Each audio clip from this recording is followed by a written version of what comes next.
Hey, this is Steven. I'm getting into law, and one way to learn law is an old college trick, you know, going to college. Index cards. Let's go.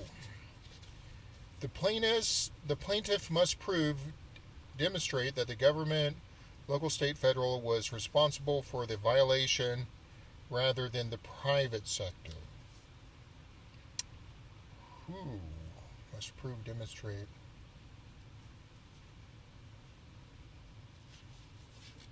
State action.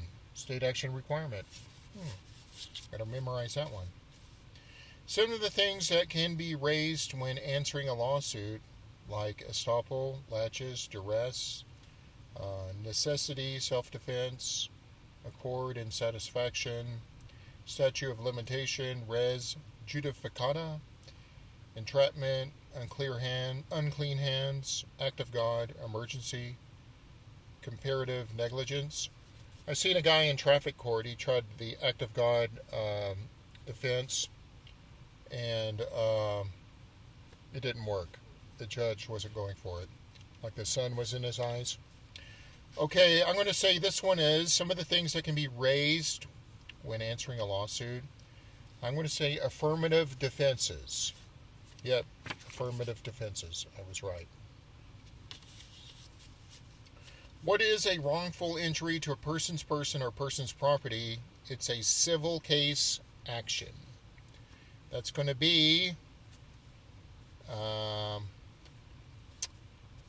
tort, right? Tort lawsuit. This term asks how useful it is, like an evidence. Let's see, I'm going to say relevance. Relevance, probative value. This term is binary. It either is or it's not. Okay, this one is relevance.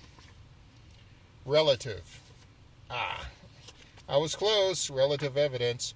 This is why it's okay to go over your index cards every day.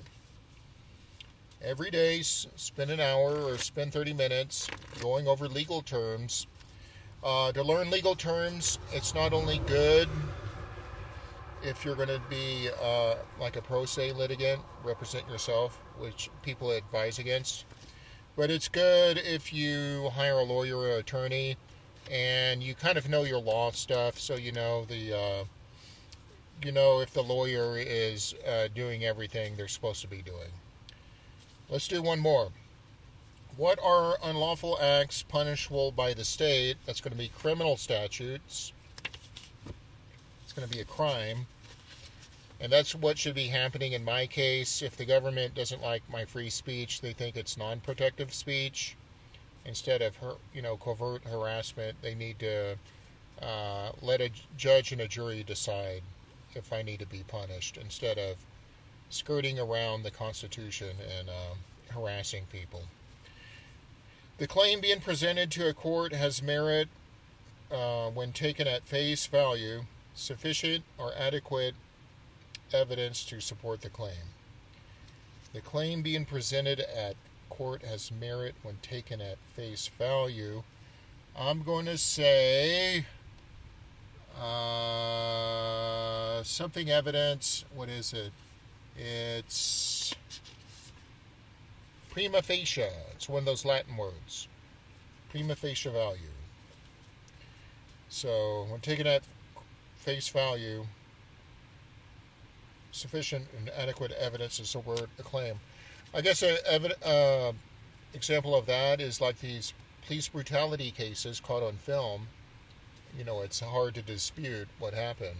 The cop was not using his training, but his adrenaline, and got carried away with punching someone or doing a chokehold. So that would be a prima facie case. The claim being, okay, I already read that one. What is the wrongful use of civil proceedings? That's not civil disobedience, but not miscreant activity, but Malicious prosecution. Yeah, I'm already starting to forget these terms, so I need to study a lot more. Well, that's it. That's my advice. To learn more about law, your index cards are really cheap. It's like 70 cents a pack.